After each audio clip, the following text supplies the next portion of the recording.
बिस्मिल्लाहिर्रहमानिर्रहीम। अस्सलामु अलैकुम नाज़रीन।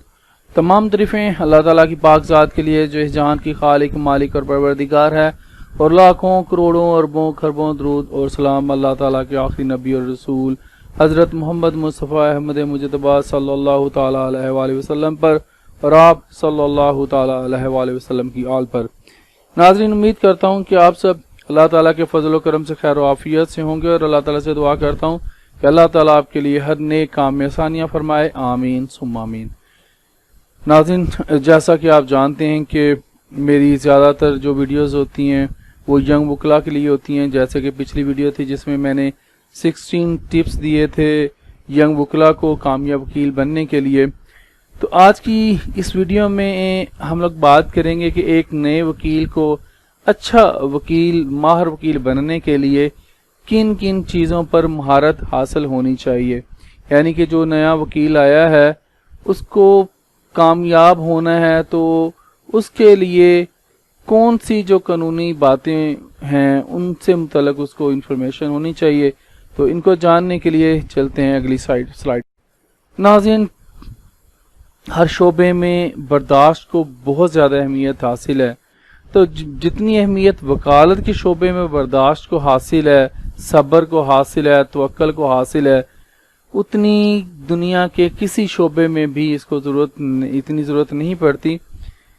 और इसमें कामयाबी उन लोगों को मिलती है जो साबर शाकर होते हैं, अल्लाह ताला का शुक्र अदा करते हैं हर हाल में और सब्र करते हैं और लोगों की बहुत सारी बातों को जो है वो बर्दाश्त करते हैं।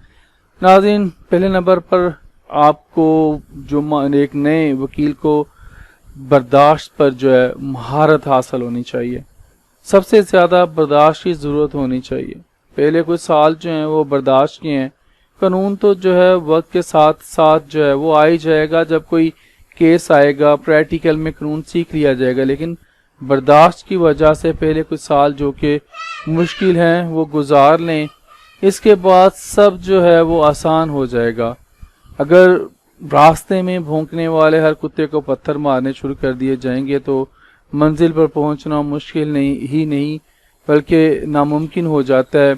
ये दुनिया के हर शोबे में हर बंदे के जो तरक्की कर रहा होता है, जो अच्छा चल रहा होता है, उसकी राह में रोड़े अटकाने वाले, उसको बातें सुनाने वाले, बातें करने वाले बहुत से होते हैं।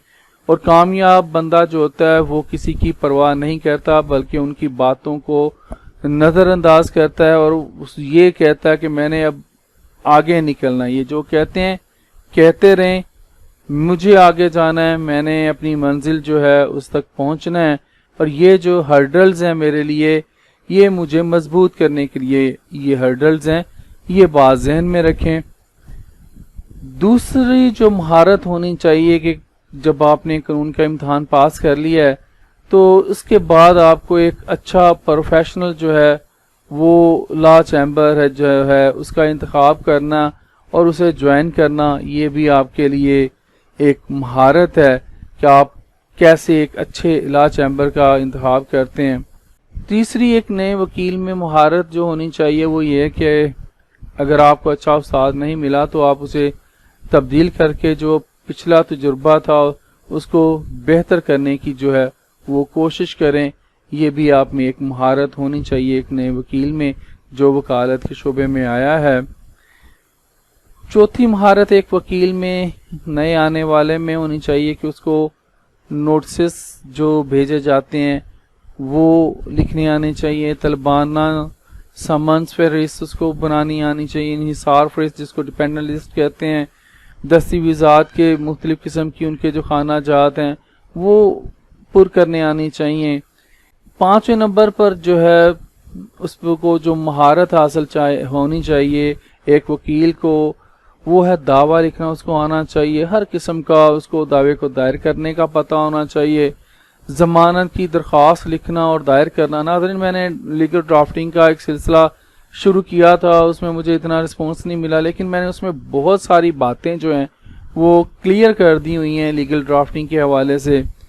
तो एक वकील को जो है दावा लिखना और दायर करना आना चाहिए, ज़मानत की दरख्वास्तें लिखना और दायर करना आना चाहिए। अब तो बहुत सारी जो इनके फॉर्मेट्स हैं वो आपको मिल जाते हैं। بنے بنائی، لیکن جو آپ نے خود سے بنانا ہے، اپنے کیس سے متعلق دعویٰ جو لکھنا ہے، جو ضمانت کی درخواست لکھنی ہے، تو یہی جو چیزیں ہیں آپ کو ایک اچھا وکیل بناتی ہیں. ان پر آپ کو مہارت ہونی چاہیے. پھر آپ نے بحث کرنا ہے یا ریمانڈ کنٹیسٹ کرنا ہے یا آرڈر 39 رول 1 اور 2 جو ہے ضابطہ دیوانی کے، اس کے تحت درخواست کے جو مندرجات ہیں جو ان کا آپ کو علم ہونا چاہیے، اور ان کے مطابق جو ہے مندرجات جو ہیں یہ آرڈر 39 رول 1 اور 2 کے، ان کے مطابق آپ کو جو ہے ایک وکیل کو جو نیا آیا ہے اس کو بحث کرنا بھی آنا چاہیے. یہ ناظرین میں اپنی طرف سے جو میں نے آبزرویشنز ہیں میری، میں اپنے پوائنٹس آپ کو بتا رہا ہوں. چھٹا جو میں آپ کو بتاؤں گا پوائنٹ، یعنی کہ ایک نئے آنے والے وکیل کو جو مہارت ہونی چاہیے کہ ایمرجنسی میں ٹائپنگ سے یا ہاتھ سے دعویٰ حکم امتناعی جو ہے وہ لکھنا، یا کوئی بھی درخواست جو ضمانت وغیرہ کی وہ اس کو لکھنا آنا چاہیے ایمرجنسی میں. وہ ٹائپ میں تو یہی کہوں گا کہ آپ لوگوں کو اردو میں اور انگلش میں ٹائپنگ جو ہے وہ سپیڈ جو ہے وہ بہتر بنانی چاہیے، وہ آنی چاہیے ٹائپنگ، اور نہ ہو تو ہاتھ سے ہی آپ لکھنے. ٹائپنگ میں یہ ہوتا ہے کہ کوئی بھی غلطیاں ہو جاتی ہیں، آپ اس کو 2 3 4 دفعہ ریوائز کر لیتے ہیں، پھر کریکشنز ہو جاتی ہیں. ہاتھ سے درخواست لکھتے ہیں، اس میں ٹائم زیادہ آپ کا سپینڈ ہوتا ہے، کاغذ بھی زیادہ لگتے ہیں. تو اس لیے جو ہے میں یہی کہوں گا آپ لوگوں کو آپ کو ماہر ہونا چاہیے ٹائپنگ میں، کمپیوٹر میں، اردو کی ٹائپنگ میں بھی اور جو ہے انگلش کی ٹائپنگ اس پر بھی. کم از کم آپ کی جو سپیڈ ہونی چاہیے وہ 52 تک ہونی چاہیے. اتنی سپیڈ محنت کریں گے، اتنا کام ہم وکلا کے پاس ہوتا ہے، ہم لوگ اپنا کام خود کرنا شروع کر دیں تو 1-2 مہینوں میں ہماری 52 تک جو سپیڈ چلی جاتی ہے. تو میں آپ کو یہاں پر ٹائپنگ سپیڈ کے لیے آپ کے ایک مشورہ دوں گا کہ آپ انگلش کا اخبار جو ہے ایک سائڈ پہ رکھ کے وہاں سے ٹائپنگ شروع کر دیں جو بڑے موٹے موٹے الفاظ ہوں. پھر اس کے بعد آپ کے پاس جو کیسز آتے رہتے ہیں جو آپ نے ٹائپ کیے ہیں ان کی ٹائپنگ کریں دیکھ کے، پھر آہستہ آہستہ آپ کی ٹائپنگ سپیڈ انشاءاللہ بڑھ جائے گی. یہ میں نے آپ کو ٹپ دیا ہے. یہاں پر 7ویں نمبر پر جو ایک نئے آنے والے وکیل کو مہارت حاصل ہونی چاہیے وہ خلا اور نان و نفقہ کا جو دعویٰ ہے اس کی بنیادی گراؤنڈز کا جو ہے وہ علم ہونا چاہیے ایک نئے وکیل کو. 8واں اور آخری جو میں یہاں پر پوائنٹ بتاؤں گا جو ایک وکیل میں مہارت ہونی چاہیے وہ یہ کہ گارڈین پٹیشنز، سرٹیفکیٹ جانشینی، ڈکلریشن سے اس کو جو ہے وہ مکمل واقفیت ہونی چاہیے. ناظرین، اگر آپ کو اچھا استاد ملا ہے اور اچھا چیمبر ملا ہے اور مندرجہ بالا تمام بنیادی جو واقفیت ہے جو میں نے آپ کو باتیں بتائی ہیں تو ان سے آپ کو واقفیت ہے، تو یقین کریں آپ وکالت میں کسی کی مدد کے محتاج نہیں ہوں گے. اور اگر نہیں آتا تو آپ فوری طور پر خدا کے لیے اس طرف دھیان دیں، ورنہ یاد رکھیں ضرورت کے وقت کوئی کام نہیں آتا. اپنی مدد آپ کو خود ہی کرنا ہوتی ہے.